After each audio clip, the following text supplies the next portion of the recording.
quiero compartir con ustedes algunas ideas, algunos aportes de la evaluación formativa que en los últimos 10 años se han producido como ideas que nos permitan repensar el campo de la evaluación y en particular el campo de la evaluación formativa. La idea que les voy a proponer es compartir 10 sugerencias prácticas que un director puede pensar en su escuela, tanto para trabajar con sus maestros como del mismo modo los maestros trabajando con sus alumnos. La primera sugerencia que quiero compartir de la retroalimentación es cuándo, cómo y de qué modo decimos lo que decimos. Nosotros sabemos que la retroalimentación impacta en las personas, tanto en sus aspectos emocionales como en sus aspectos cognitivos, y no es lo mismo decirle algo a alguien de buena manera que decírselo de mala manera, no es lo mismo decirle algo a una maestra en un pasillo que sentarse con calma y poder compartir, comentarle lo que uno quiere decir. También el sentido de la oportunidad. A veces uno piensa, es mejor decirle al comienzo de la jornada, cuando sale de la escuela, un viernes antes de ir a su casa. Son todas ideas que nosotros deberíamos pensar cuando decidimos ofrecer retroalimentación a un docente o a un alumno. La segunda sugerencia tiene que ver con el clima en el cual uno piensa ofrecer retroalimentación y que si nosotros pensamos un espacio y un tiempo y un modo de vincularse y de comunicarse con los docentes y con los alumnos, tenemos que pensar que este clima sea de tranquilidad, un clima no punitivo, un clima en donde el error forme parte del proceso de aprendizaje. Si no, las retroalimentaciones que ofrecemos podríamos decir que caen en el vacío, no son consideradas, no se toman en cuenta. La tercera sugerencia tiene que ver con hacer explícitos los criterios, los estándares, las expectativas de logro, depende cómo sean definidos en cada jurisdicción, de tal manera que los docentes sepan qué se espera de ellos, los alumnos sepan qué se espera de ellos y estos criterios, estos modos de enunciar lo que se espera sean públicos y compartidos. La cuarta sugerencia está vinculada con la anterior porque tiene que ver otra vez con los criterios. Los especialistas dicen que sería bueno compartir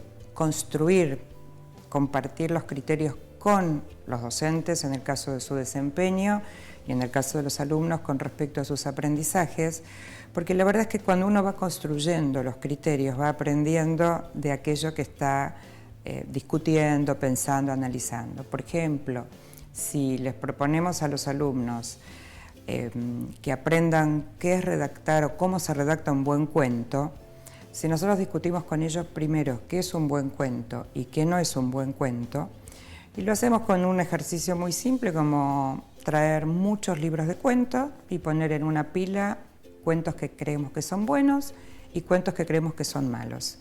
Y preguntarle a los alumnos por qué están en la pila de buenos los cuentos buenos y por qué están en la pila de malos los cuentos malos. Y los alumnos empiezan a decir porque tiene imágenes, porque es corto, porque es largo, y uno va registrando estas ideas y con eso va construyendo criterios. ¿Cuál es la intención de compartir, construir, de hacer público los criterios? Que no solamente los utilice el docente para evaluar, sino que sean los propios alumnos que los puedan utilizar para autoevaluarse y también para evaluarse entre pares. Esta misma idea piénsenla para evaluar a los docentes, para que los docentes se autoevalúen y se evalúen entre pares. La quinta sugerencia tiene que ver con qué oportunidades ofrecemos nosotros desde la conducción para que los mismos docentes y los mismos alumnos identifiquen sus problemas, sus fortalezas, sus debilidades, en lugar de señalarlos siempre desde afuera. Parte del ejercicio de retroalimentación a veces es parafrasear lo que un alumno dice o lo que un maestro dice. Inmediatamente el alumno dice, no, pero no es eso lo que yo quería decir, por ejemplo.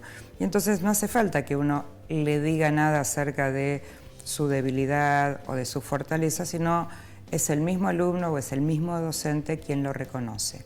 Esto esta manera, digamos, de pensar la retroalimentación, otra vez, y aludiendo a la sugerencia anterior, permite que un alumno se autoevalúe, que un docente se autoevalúe y que el ejercicio de retroalimentación no sea siempre decirle lo que tiene que hacer, sino empoderar a los alumnos y a los docentes para que ellos mismos identifiquen cómo están yendo, cómo les está yendo en la escuela, cómo están ejerciendo su rol como docentes.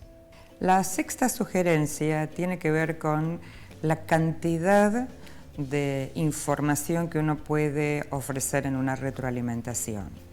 Nosotros pensamos que deberíamos elegir, focalizar en algunos aspectos, porque nadie puede hacer algo con todo lo que uno le dice. Un ejemplo puede ser, si yo corrijo una producción de un alumno, no puedo señalarle 20 cosas en su producción, porque la pretensión de la retroalimentación sería que el alumno haga algo con lo que yo le estoy sugiriendo, proponiendo. Y si recibe 20, es muy difícil operar con esas 20 sugerencias o propuestas. Entonces, la idea es que nosotros como directivos o como maestros podemos registrar mucha cantidad de información, pero al momento de pensar en la retroalimentación debemos focalizar en aquellos aspectos que sean más relevantes para mi grado, para mi institución, porque tiene que ver con el proyecto que estamos encarando este año, porque tiene que ver con los procesos de mejora que queremos considerar, y entonces eso nos ayuda a priorizar, a jerarquizar, a elegir algunos de estos aspectos y trabajar con esa retroalimentación. La séptima sugerencia, bien puntual, tiene que ver con un modo de ofrecer retroalimentación es ofreciendo ejemplos, mostrando ejemplos, modelando cómo se hace algo. Nosotros tenemos siempre alguna historia de crítica a los modelos conductistas y entonces parece que mostrar o modelar no está bueno porque entonces el alumno o el docente no construye. Y la verdad que esto no es así. A veces es bueno mostrar un buen ejemplo, a veces es bueno modelar cómo se hace algo, para después el alumno o el docente lo haga a su propio modo, a su propia manera.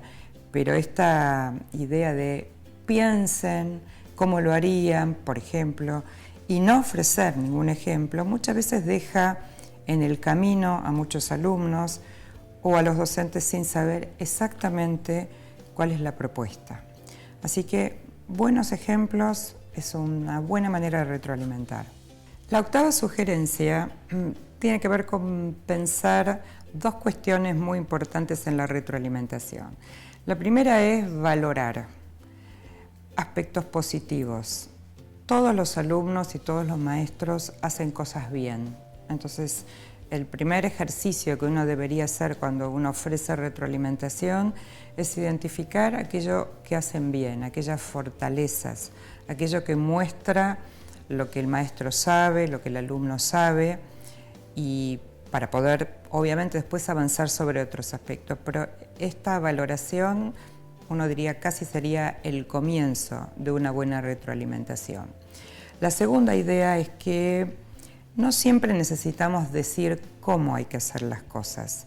Muchas veces una buena retroalimentación es una buena pregunta, que lo deje al otro pensando. Los dos aspectos, la de la pregunta y la de la valoración, van a impactar también, como dijimos antes, sobre el campo de la autoestima, no solo sobre los conocimientos o sobre los aspectos cognitivos de un estudiante o de un maestro, sino sobre su autoestima, y sabemos que quien se siente bien, se siente reconocido, tiene muchas más posibilidades de aprender más y mejor. La novena sugerencia tiene que ver con qué esperamos que el otro haga con lo que le ofrecemos como retroalimentación. Y algunos autores usan una analogía muy linda que es la analogía del paquete, ¿no? Y uno dice, ¿qué hace una persona cuando recibe un paquete? Puede hacer muchas cosas. Puede devolverlo al remitente, puede quedarse con el paquete y abrirlo, puede guardarlo para más adelante, puede tirarlo a la basura. Y nosotros no queremos que la retroalimentación ni vaya a la basura, ni quede olvidado. queremos que el alumno y el docente hagan algo con aquello que les proponemos, les preguntamos, les sugerimos.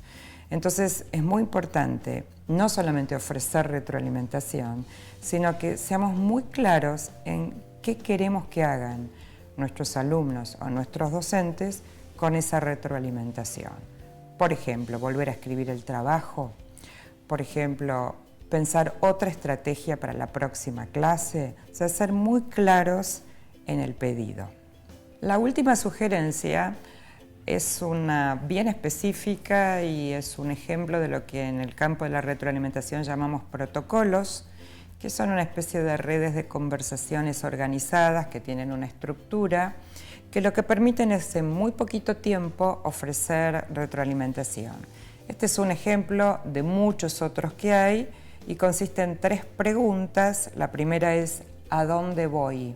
Y tiene que ver con entender lo que dijimos al principio, ¿no? ¿Cuáles son los objetivos? ¿Por qué estoy yendo para allá? No tener claro a dónde voy.